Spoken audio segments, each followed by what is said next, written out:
Alright, it's January the 20th, 2019, and I've been interested in disposable utility blade type knives that I can use and just buy a replacement.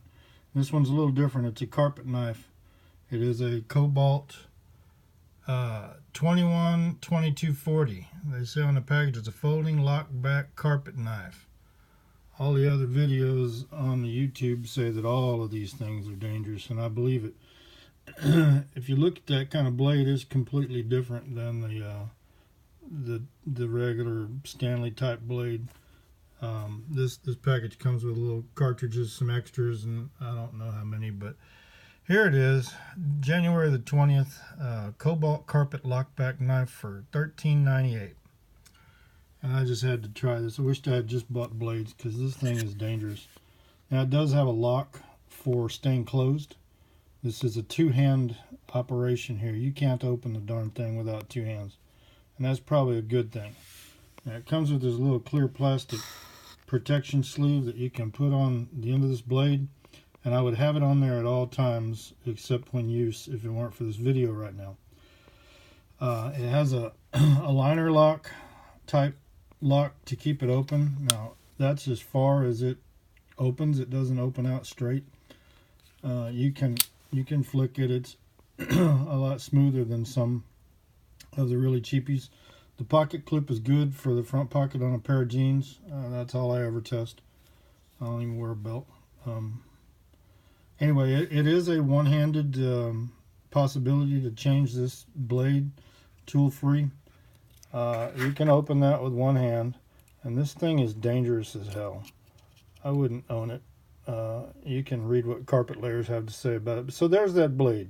You can pop that thing in there, and this mechanism is dangerous. When you close that, if you don't close it all the way, there's a gap back here. And you can screw up when you're closing this latch, and that gap opens. See that? It opens quite a bit. And what's happening is there's a dimple in this little lever. It's supposed to line up with that little hole, and it does, but you have to hold that thing forcibly there and with significant force, and you can hear it clip into place. But if you're not careful, it will shove the darn thing open instead. So sorry about that. So if I just do this without being too careful, this is a double bevel blade. If you look at the top edge, that's got a bevel on both sides, top and bottom on both sides. Now I like this blade because there's actually 4 cutting surfaces. You can flip this thing end for end, and you can flip it front to back. So you got twice the cutting surfaces of that kind. But this sucker is dangerous. So I'm gonna try to get that to close right with one hand. You can do it. I'm making a liar out of myself. I did it earlier.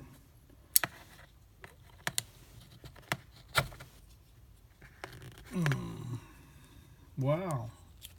Well, I guess I'm glad this is screwing up on video.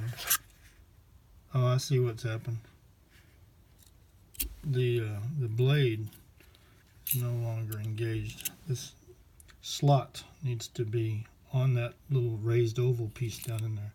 Then you close that and hold it with your thumb with some force, and then you can hear it clicked in there. So that little dimple went into that hole, and now it's straight and there's no gap right here, and really that blade's in there pretty good. I don't worry about it. The thing is it's got an exposed edge on the top and one on the bottom, and it's really dangerous. It's got blue anodized aluminum with some kind of swirly twirly knurl on here.